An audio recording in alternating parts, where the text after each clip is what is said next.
deze zomer met 5 personen samen 1 team, het animatieteam. En we doen meestal de activiteiten met 2 personen. Alleen op de aankomstdagen, op de maandag en op de vrijdag, is er altijd 1 iemand om de nieuwe gasten welkom te heten. Waar moet de verf naartoe? Juist op het bolletje. Op het bolletje. Kunnen we die nog terughalen? Zo bedoel je? Als we met z'n tweeën zijn, dan is het heel makkelijk om het te organiseren. Want er is altijd iemand bij de kinderen. En als je dan nog even snel iets moet pakken of bijhalen, nou dan kan dat. We hebben niet echt hele vervelende kinderen. Ik denk, ze zijn toch allemaal in een vakantiestemming. Dus het is altijd wel heel gezellig. Ik heb nooit echt meegemaakt dat ik op mijn horloge keek of het uur al voorbij was. Dat ik van de kinderen af wilde. Dat helemaal niet. En vooral niet met deze kinderen. Ik vind het heel leuk om met kinderen te werken. Ik doe zelf de opleiding de PABO. En daar werk ik dus elke dag ook met kinderen.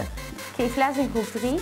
En ik vind het heel erg leuk om dan met de kinderen samen te werken. Dus dan is wel mijn ideale vakantiebaan. Ik werk hier nu voor het 3e jaar. En 3 jaar geleden werkte een vriendin van mij hier ook al. Of ging hier werken. Zo ben ik er eigenlijk terecht gekomen.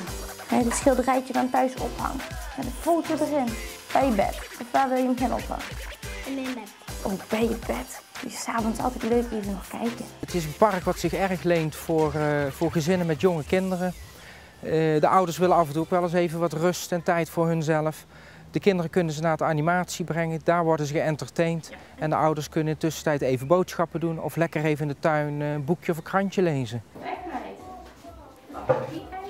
Nou, het vakantiewerk wat ik doe is natuurlijk, buiten dat het heel erg leuk is, krijg ik er natuurlijk ook wel voor betaald. Dat is ook altijd mooi meegenomen.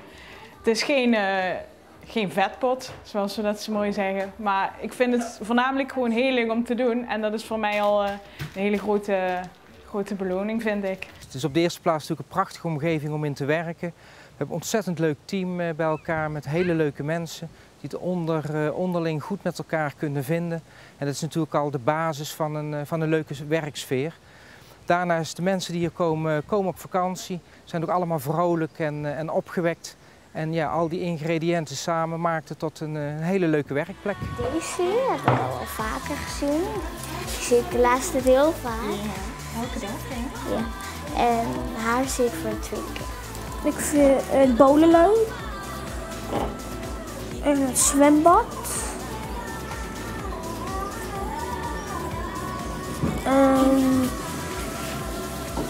De bingo. Met deze heb ik vorige keer op de marathon gedaan, spelletjesmarathon. En we hebben ook met een leeuw hebben we gemaakt met haar en nog iemand. En ze doen heel goed hun werk. Dat is een hele verantwoordelijkheid. Het zijn kinderen van een ander en daar moet je inderdaad verantwoording voor dragen. De mensen die wij daarvoor gebruiken komen oorspronkelijk uit het dorp. Zij hebben jaren geleden met kindervakantiewerk heeft ons geholpen om het animatieteam op te bouwen. Omdat we het wel 3 jaar doen, weten we welke activiteiten wel en niet zo goed lopen en welke activiteiten juist heel leuk zijn. Die proberen we er dan ook elk jaar in te houden. Maar activiteiten die niet zo leuk gaan of een beetje niet lopen, die vervangen we door een nieuwe. En dan proberen we dat er een nieuwe keer uit. Wil je een nieuwe kleurplaat?